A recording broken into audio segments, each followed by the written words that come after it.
Les ganes i la il·lusió han estat els ingredients principals d'aquesta presentació del procés constituent a Barcelona.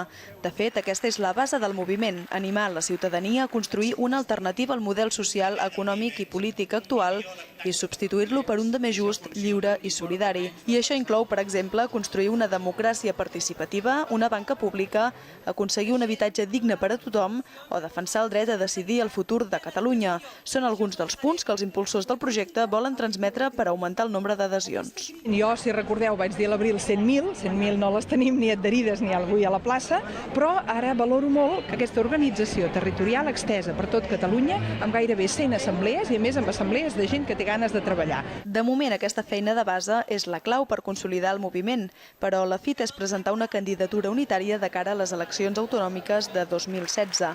Una candidatura oberta als ciutadans, plataformes i partits polítics que creguin que un canvi és possible.